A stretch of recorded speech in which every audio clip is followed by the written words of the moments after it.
Questão dos modos de recebimento do operador do caixa, né? Você tem várias maneiras de receber pagamentos no caixa. Podem ser com cartão de crédito ou de débito, pode ser através de cheques, apesar que está caindo em desuso, através de cash, ou seja, de dinheiro, ou cartões de refeição e alimentação, dependendo do segmento que você vai trabalhar.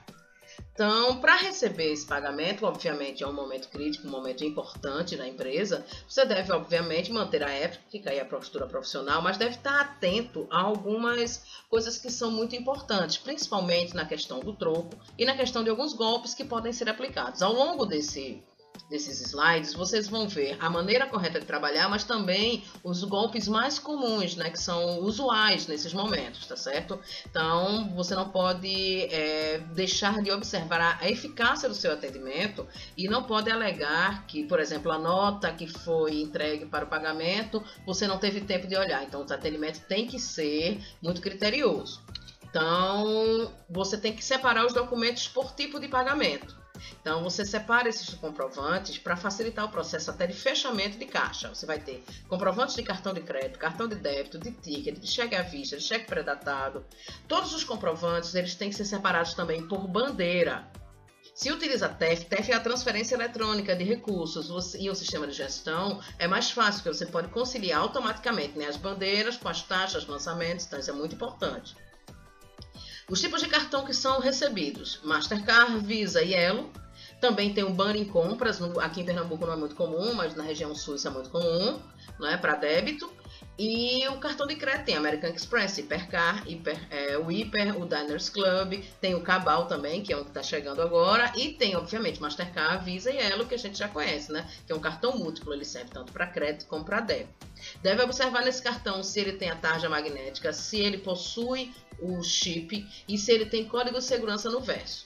Normalmente o caixa é quem passa o cartão, mas tem opções em que o próprio cliente insere o cartão, aí vai variar de acordo com o gestor, né? Os tipos de ticket que existem, tanto alimentação como refeição: Alelo, American Express, Aura, Good Card, o próprio nome Ticket Restaurante, né, que a gente está vendo aqui. E existem também as bandeiras de cartão que também apresentam isso. Então, Sodexo é muito comum, NutiCrash, Ticket, Discover, eles são muito comuns para alimentação. E a Alelo, que é o campeão, porque devido às promoções que eles têm. Então, são cartões para alimentação e cartões para refeição. Então, é muito comum. Eles funcionam como cartão de crédito. Vai ter que digitar a senha do mesmo jeito que um cartão de crédito ou débito. Na hora que passa o cartão, é que você coloca lá no seu guichê qual é a opção. Se você vai pagar no débito ou no crédito, se vai ser alimentação ou refeição. Então, não tem muito segredo. O próprio sistema é meio auto-explicativo. Tem também o cheque. O cheque ele deve ser levado em conta alguns detalhes. Muitas empresas não recebem, realmente está caindo em desuso, mas é interessante falar. Primeira coisa, se o cheque vai ser cruzado ou não. Cruzado são essas duas linhas que se coloca aqui. Tanto faz colocar desse lado como desse lado aqui. Deve-se estar com o valor específico, escrito em numerais. Também tem que estar por escrito. Você não pode preencher o cheque para ninguém. O cliente preenche o próprio cheque. Tem que ser nominal a empresa, mas pode ser essa parte aqui está em branco. Esses dados aqui, eles não podem estar rasurados, então você deve levar em conta, observar essas questões aqui, dessas numerações. A cidade em que está sendo passado o cheque, né, a data do dia que é falado, ou a assinatura da pessoa.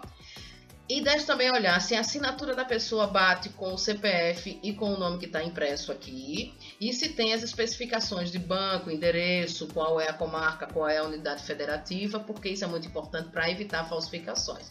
De todos os documentos, esse aqui é o mais fácil de falsificar. Por isso que deve ser levado em conta que muita gente não recebe mais, mas ainda tem gente que usa, né? E a questão das notas, né, da papel moeda. Eles são vítimas normalmente de muita fraude. Então a gente vai ver aqui coisas que são relacionadas aos golpes, com relação principalmente à emissão de dinheiro.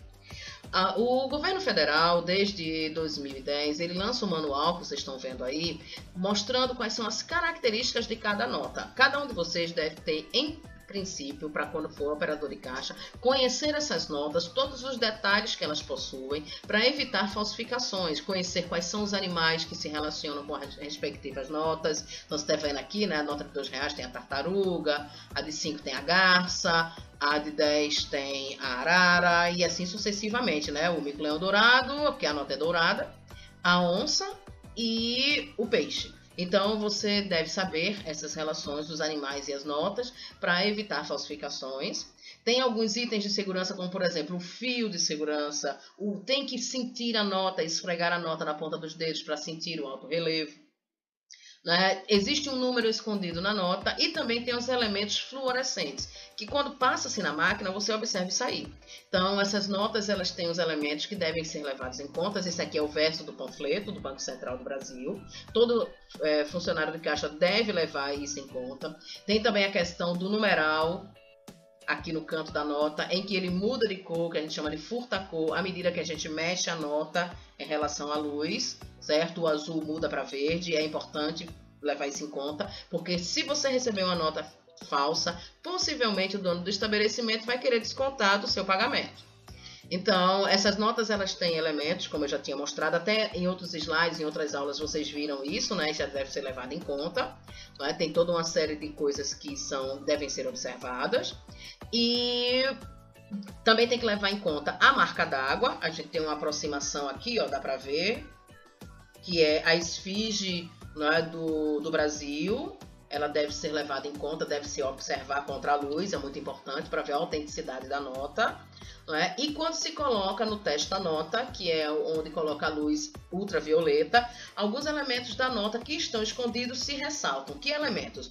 O numeral 5, no caso da nota de R$5, aparece aqui ó, como fluorescente, como também alguns tiques que aparecem na nota como elementos de segurança. Vamos ver uma diferença entre uma nota falsa e uma nota verdadeira na luz ultravioleta para você ver a diferença. Então tá aqui, ó, uma nota verdadeira, ela aparece com elementos fluorescentes, ó, aqui em toda a nota, além de também a parte do número escondido aparecer, né, com o valor da nota, e também a parte do holográfica, elas ficam em destaque.